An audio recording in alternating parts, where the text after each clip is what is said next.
I've never shared this publicly, and while it may not be the most thrilling tale, I swear it's 100% true.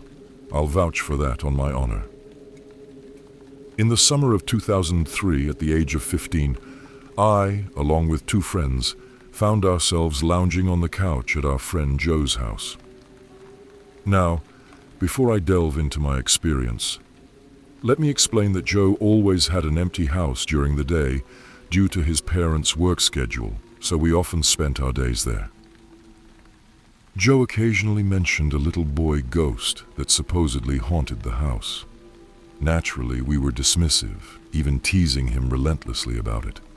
We spent countless hours at his house almost every day and had never witnessed anything peculiar. One day, while sitting on the couch facing the stairway, engaged in casual conversation, we heard what seemed like a person running down the steps.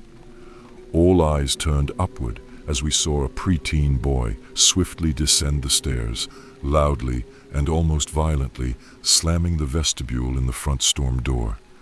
Now, Joe had a brother of that age, so without a second thought, my two friends and I rushed to the door, expecting to find him sprinting down the street. However, to our surprise, there was no one on the block.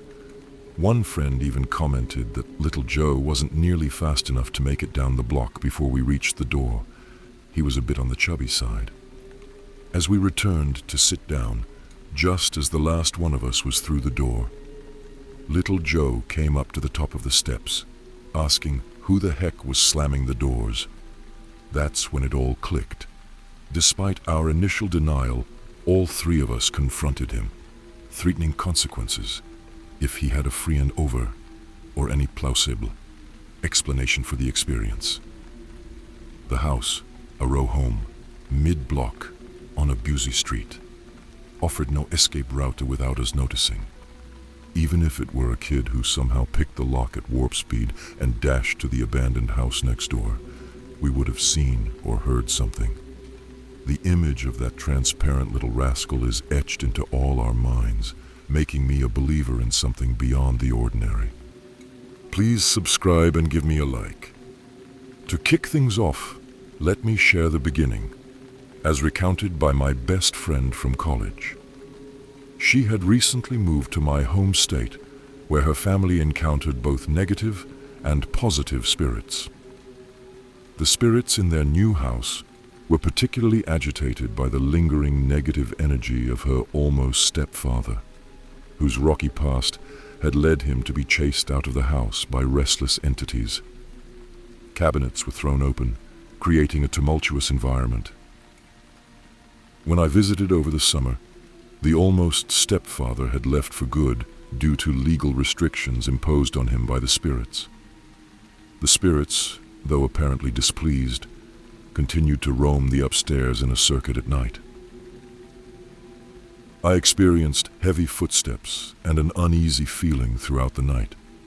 On one occasion, the spirit of the former male tenant seemed to forcefully shove open her bedroom door.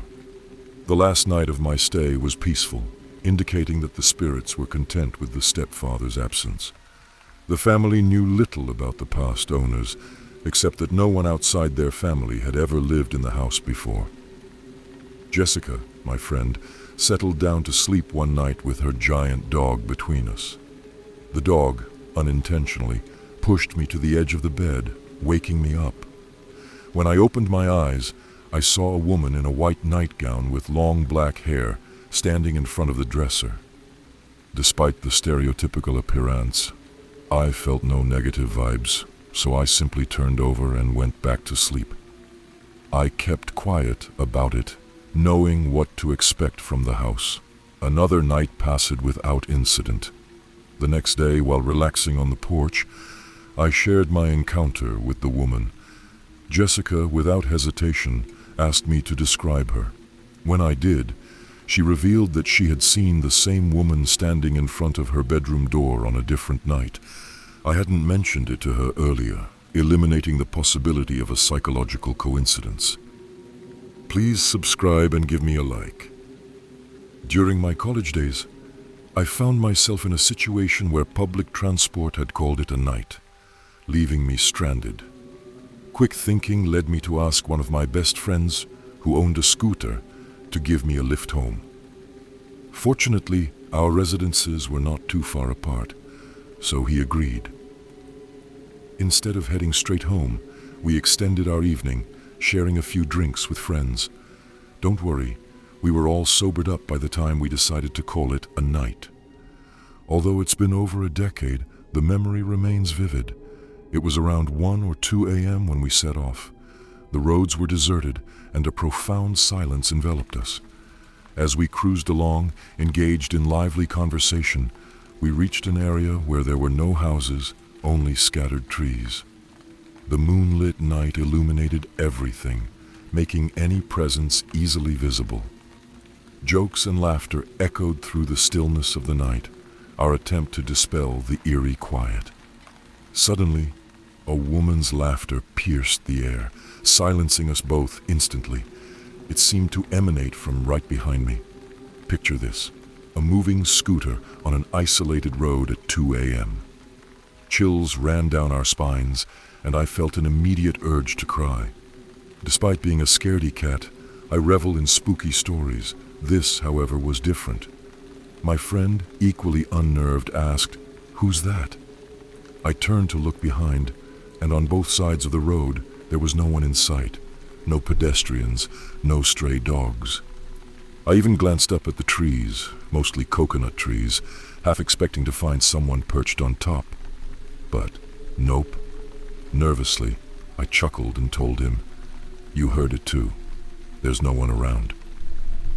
We concurred that the laughter seemed to come from behind us. Fearing the unknown, we accelerated, eager to leave that isolated area behind. Even after more than a decade, we recall that spine-chilling experience, occasionally bringing it up as one of our eeriest and unexplained encounters.